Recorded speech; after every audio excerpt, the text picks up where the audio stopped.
जय हिंद दोस्तों इस वीडियो में आपको बताने वाला हूं Uttar Pradesh power corporation limited यानी कि UPPCL account officer online form 2020 के बारे में कि कैसे आपको ये फॉर्म फिलअप करना है। तो आप इस वीडियो को देखते रहिए, मैं आपको इसके बारे में पूरी जानकारी देने वाला हूं जिससे कि आप इस फॉर्म को बिना किसी मिस्टेक के भर पाओगे। तो चलिए दोस्तों शुरू करते हैं। दोस्तों मैं आपको बता दूं कि UPPCL ने रिसेंटली आपकी दो भर्ती निकाली थी, एक आपकी अकाउंट ऑफिसर के पद पर और दूसरा आपकी टेक्नीशियन इलेक्ट्रिकल के पद पर, और दोनों पोस्ट के लिंक 1 जुलाई 2020 को एक्टिवेट होने थे, बट आज जाकर के 3 जुलाई को सिर्फ अकाउंट ऑफिसर पोस्ट का अप्लाई लिंक एक्टिवेट किया गया है। इसी वजह से मैं सिर्फ इसी पोस्ट के फॉर्म फिलअप की वीडियो अभी बना रहा हूं, और जैसे ही टेक्नीशियन इलेक्ट्रिकल पोस्ट का अप्लाई लिंक एक्टिवेट होगा तो इसके लिए मैं एक अलग से सेपरेटली वीडियो बनाऊंगा जिसमें कि मैं आपको इस फॉर्म को भरने का पूरा प्रोसेस बताऊंगा। तो अगर आप इस वीडियो को 3 जुलाई के अलावा अन्य किसी डेट में देख रहे हो तो आपको एक बार चैनल के ऊपर जाकर के चेक कर लेना है कि टेक्नीशियन इलेक्ट्रिकल पोस्ट की फॉर्म फिलअप की वीडियो आ चुकी है या फिर नहीं आई है। अब चलिए दोस्तों बात कर लेते हैं कि कैसे आपको अप्लाई ऑनलाइन करना है। तो यहाँ पर अप्लाई ऑनलाइन का लिंक एक्टिवेट हो चुका है और ये डायरेक्ट लिंक आपको वीडियो के डिस्क्रिप्शन में मिल जाएगा, और जो आप लिंक ओपन करोगे तो डायरेक्टली आपके सामने इस तरह का इंटरफेस आ जाएगा जहाँ पर आप इसकी इंपॉर्टेंट डेट सबसे पहले देख सकते हो। साथ ही मैं आपको यहाँ पर थोड़ा शॉर्ट में इसके एलिजिबिलिटी क्राइटेरिया के बारे में बता देता हूँ। आप लोग इसमें 1 जुलाई 2020 से लेकर 22 जुलाई 2020 तक आवेदन कर पाओगे। एप्लीकेशन फीस जनरल, ओबीसी और अदर स्टेट के लिए 1000 रुपये है और SC/ST के लिए 700 रुपये रखी गई है। इसी प्रकार से एज लिमिट आपकी 1/1/2020 तक काउंट की जाएगी, जिसमें कि आपकी मिनिमम एज लिमिट 21 साल है और मैक्सिमम एज लिमिट 40 साल है। साथ ही जो आपकी पोस्ट का नाम है वो अकाउंट ऑफिसर AO है और यहाँ पर टोटल 30 पद निकाले हैं। और आवेदन करने के लिए आपसे चार्टेड अकाउंटेंट यानी कि CA फाइनल एग्जाम पास यानी कि आपका कंप्लीट क्वालिफिकेशन होना जरूरी है। अगर आप फाइनल ईयर या लास्ट ईयर के अंदर हो तो आप लोग इसमें आवेदन करने के लिए एलिजिबल नहीं हो पाओगे। अब आपको जानकारी हो चुकी है कि आप लोग इसमें आवेदन करने के लिए एलिजिबल हो या फिर नहीं हो। तो आपको यहाँ पर आने पर नीचे आना है और फिर आपको आई एग्री के सामने यहाँ पर राइट क्लिक करना है और इसके बाद आपको स्टार्ट के ऊपर क्लिक कर देना है। स्टार्ट के ऊपर क्लिक करने के बाद आपके सामने रजिस्ट्रेशन का पेज आ जाएगा। साथ ही आपको यहाँ पर इस तरह की प्रोसेसिंग देखने को मिलेगी, तो थोड़ा सा आपको वेट करना है और आपको ब्राउजर रिकमेंड किया जाएगा तो इसको आपको क्लोज कर देना है। क्लोज करने के बाद यहाँ पर आपको अपनी पोस्ट अप्लाइड, तो आपको यहाँ से अकाउंट ऑफिसर चूज कर लेना है। पोस्ट कोड आपका सामने आ चुका है, कैंडिडेट फुल नेम, तो आपको अपना फुल नेम यहाँ पर एंटर कर देना है। यहाँ पर दोस्तों दोनों पोस्ट के अलग अलग से लिंक एक्टिवेट करने का मतलब ये भी है कि आप लोग दोनों पोस्ट पे आवेदन कर सकते हो। अगर इसमें एक ही पोस्ट पर आप आवेदन कर पाते तो इसी में आपकी वो पोस्ट ऐड हो जाती। फिर आते हैं आपका मोबाइल नंबर। आपको अपना वैलिड मोबाइल नंबर यहाँ पर एंटर करना है और उसको दोबारा से डाल करके कंफर्म कर देना है। फिर आपको अपनी वैलिड ईमेल आईडी यहाँ पर एंटर कर देनी है और इसको एंटर करने के बाद आपको यहाँ पर दोबारा डाल करके कंफर्म करनी होगी। फिर जो कैप्चा कोड यहाँ पर दिया जा रहा है, कैप्चा कोड आपको यहाँ पर एंटर करना है और एंटर करने के बाद ये सब जानकारी जैसे कि आपका नाम, मोबाइल नंबर और ईमेल आईडी अच्छे से चेक कर लेनी है, क्योंकि आप इस जानकारी को बाद में एडिट नहीं कर सकते। तो पूरी तरीके से श्योर होकर के आपको नीचे आकर के सबमिट के ऊपर क्लिक करना है और फिर आपसे एक यहाँ पर नोटिफिकेशन के रूप में पूछा जाएगा कि आप श्योर हो, तो आपको यहाँ से ओके कर देना है। ओके के ऊपर क्लिक करने के बाद आप यहाँ पर देखोगे you have been signed up successfully, kindly complete your application form by using the credential shared on your email ID and contact number, यानी कि इन्होंने आपको एक मेल एंड मैसेज के माध्यम से आपका रजिस्ट्रेशन नंबर एंड एक रैंडम पासवर्ड भेज दिया। तो आपको अपनी ईमेल आईडी या मोबाइल नंबर चेक करना है और आपको जानकारी जो वहां पर मिली है वो आपको आगे भर करके फॉर्म को भरनी होगी। तो अभी आपको क्या करना है, आपको यहाँ पर लॉग आउट के ऊपर क्लिक कर देना है। इसके ऊपर क्लिक करने के बाद आपके सामने लॉगिन का पेज आ जाएगा। अब आपको वो यूजर आईडी यहाँ पर फिलअप करनी है और यहाँ पर वो पासवर्ड डालना है जो कि अभी आपको प्राप्त हुआ है। तो यहाँ पर मैंने जानकारी भर दी है और भरने के बाद आपको लॉगिन के ऊपर क्लिक करना है। इसके ऊपर क्लिक करने के बाद यहाँ पर आपके सामने कुछ इस तरह का इंटरफेस आ जाएगा।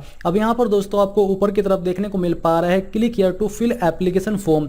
अब ये अगर आप मोबाइल से इस फॉर्म को फिलअप कर रहे हो तो आपके सामने ये ऑप्शन नहीं आ सकता। तो इसके लिए मैं आपको प्रीफर करूंगा आपको प्ले स्टोर में जाकर के puffin browser PUFFIN browser download करना है और डाउनलोड करने के बाद ये वेबसाइट उसके अंदर ओपन करनी है। और ओपन करने के बाद आपको ऊपर की तरफ ब्राउज़र में यहाँ पर 3 डॉट राइट साइड में देखने को मिलेगी। आपको उसके ऊपर क्लिक करके इस वेबसाइट को डेस्कटॉप वर्जन के अंदर ओपन करना है और ओपन करने के बाद आपको इस मोबाइल को, जो आपका मोबाइल है वो आपको लैंडस्केप मोड के अंदर चलाना है, तब जाकर के आपके सामने यहाँ पर click here to fill application form का लिंक आ सकता है। तो यहाँ पर आपको इसके ऊपर क्लिक कर देना है। क्लिक करने के बाद आपके सामने यहाँ पर फिर से प्रोसेसिंग होगी और आपको ब्राउज़र रिकमेंड किए जाएंगे, तो आपको थोड़ा सा वेट करना होगा। और चलिए हम यहाँ से ये वेट कर लेते हैं और इसको हम क्लोज कर देते हैं। क्लोज करने के बाद अब यहाँ पर आपको कुछ जानकारी भरनी है, जैसे कि एप्लीकेशन सीक्वेंस नंबर। तो यहाँ पर दोस्तों जो अभी आपको आपका एप्लीकेशन नंबर मैसेज के माध्यम से या मेल के माध्यम से मिला है वो यहाँ पर आपको एंटर करना है। एप्लीकेशन सीक्वेंस नंबर भरने के बाद यहाँ पर आपको पोस्ट नेम ऑटोमेटिकली डिटेक्ट कर ले जाएगा और पोस्ट कोड भी आ जाएगा। फिर आपको यहाँ पर नीचे जेंडर अपना सेलेक्ट कर लेना है। इसके बाद आपको अपनी कास्ट कैटेगरी यहाँ पर चूज करनी होगी। अगर आप जनरल हो तो आपको अनरिजर्व्ड चूज करना होगा। डेट ऑफ बर्थ आपकी जो भी है वो यहाँ से आपको कैलेंडर के ऊपर क्लिक करके सिलेक्ट करनी है। जो भी आपका ईयर है वो सिलेक्ट कीजिए। इसके बाद यहाँ से मंथ सेलेक्ट कीजिए और फिर डे सेलेक्ट कर लीजिए। फिर है are you domicile of Uttar Pradesh, क्या आप उत्तर प्रदेश के निवासी हो? अगर हो तो यस कीजिए, नहीं तो आपको नो करना होगा। फिर है are you an employee of UPPCL, अगर आप UPPCL के एम्प्लॉय हो तो यस कीजिए, नहीं तो नो कर देना है। ये करने के बाद आपको नीचे आकर के सेव एंड नेक्स्ट के ऊपर क्लिक कर देना है। सेव एंड नेक्स्ट के ऊपर क्लिक करने के बाद यहाँ पर आपके सामने पर्सनल डिटेल्स आ जाएगी, जहां पर सबसे पहले candidate full name without solution, यानी कि यहाँ पर आपको अपना पूरा नाम भरना है और ये नाम आपको 10वीं की मार्कशीट के अनुसार भरना है। फादर नेम विदाउट सॉल्यूशन, अब यहाँ पर आपको अपने पिताजी का नाम एंटर करना है और ये भी आपको 10वीं की मार्कशीट के अनुसार भरना होगा। फिर यहाँ पर दोस्तों आपको अपनी माताजी का नाम एंटर करना है। तो चलिए हम यहाँ पर इसको भर देते हैं। भरने के बाद आपको मैरिटल स्टेटस चूज कर लेना है, मैरिड हो, अनमैरिड हो, डिवोर्स्ड हो या फिर विडो या विडोवर हो। तो चलिए हम यहाँ से अनमैरिड सेलेक्ट कर लेते हैं। नेशनलिटी में आपको इंडियन चूज कर लेना है। आधार नंबर अगर आप देना चाहते हो तो यहाँ पर दे दीजिए, नहीं तो आप इसको खाली भी छोड़ सकते हो। कॉन्टैक्ट डिटेल्स के अंदर आपको अपना मोबाइल नंबर और यहाँ पर अपनी ईमेल आईडी एंटर कर देनी है। प्रेजेंट एड्रेस डिटेल, यहाँ पर दोस्तों आपका जो भी प्रेजेंट एड्रेस है उसकी जानकारी आपको भरनी होगी। तो चलिए हम यहाँ पर इसको फिलअप कर देते हैं। फिलअप करने के बाद आप यहाँ पर देखोगे एड्रेस लाइन 2, यानी कि अगर आपका एड्रेस लॉन्ग है तो आपको एड्रेस लाइन 2 का इस्तेमाल भी कर लेना है। सिलेक्ट स्टेट, तो यहाँ पर आपको अपनी स्टेट उत्तर प्रदेश फिलअप कर देनी है। ये फिलअप करने के बाद अभी यहाँ पर ऑटोमेटिकली स्टेट नहीं आ रही है, बट ये नेटवर्क इशू की वजह से हो सकता है। वैसे यहाँ पर आपकी स्टेट जैसे ही आप उत्तर प्रदेश लिखोगे तो आ जाएगी। फिर आपको अपनी कंट्री इंडिया चूज कर लेनी है और जो भी आपकी डिस्ट्रिक्ट है वो यहाँ से आपको एंटर करके चूज कर लेनी है। इसके बाद जो भी आपका पिन कोड है वो आपको एंटर करना होगा और एंटर करने के बाद नीचे आपको देखने को मिलेगा इस परमानेंट एड्रेस से इमेज प्रेजेंट एड्रेस, क्या आपका प्रेजेंट एड्रेस ही परमानेंट एड्रेस है? अगर है तो यस कर दीजिए, नहीं तो आपको नो करना है। अगर आप यस करोगे तो ये जानकारी ऑटोमेटिकली नीचे भी आ जाएगी, आपको दोबारा से भरने की आवश्यकता नहीं पड़ेगी। अब यहाँ पर दोस्तों ये सब जानकारी आपने जो भरी है इनको एक बार चेक कर लेना है और चेक करने के बाद नीचे आकर के सेव एंड नेक्स्ट के ऊपर क्लिक कर देना है। सेव एंड नेक्स्ट के ऊपर क्लिक करने के बाद अब आपके सामने क्वालिफिकेशन की जानकारी आ जाएगी। तो आपको यहाँ पर नीचे आकर के सबसे पहले मैट्रिकुलेशन यानी कि 10th की जानकारी भरनी है। तो यहाँ पर दिया जा रहा है नेम ऑफ द बोर्ड, तो आपको अपने बोर्ड का नाम लिख देना है कि आपने किस बोर्ड से की है। नेम ऑफ द इंस्टीट्यूट या फिर स्कूल, तो आपको यहाँ पर इसमें अपने स्कूल का नाम एंटर कर देना है। तो चलिए हम यहाँ पर इसको भर देते हैं। फिर आता है सब्जेक्ट, तो आपने किस किस सब्जेक्ट के साथ अपनी 10वीं पास की है। मैं यहाँ पर अपने सब्जेक्ट के नाम लिख देता हूँ, आपको भी सेम तरीके से यहाँ पर भरना है। तो यहाँ पर मैंने अपने कुछ सब्जेक्ट फिलअप कर दिए, क्योंकि इस वीडियो को मैं डेमो के रूप में बना रहा हूँ इसलिए मैंने यहाँ पर कुछ सब्जेक्ट के नाम डाले, बट आपको अपने सभी सब्जेक्ट के नाम यहाँ पर लिखने होंगे। ईयर ऑफ पासिंग आपको चूज कर लेना है कि आपने 10वीं कौन से ईयर के अंदर पास कर ली थी। फिर आता है परसेंटेज ऑफ मार्क्स, आपके 10th के अंदर कितनी परसेंटेज थी वो आपको फिलअप करनी होगी।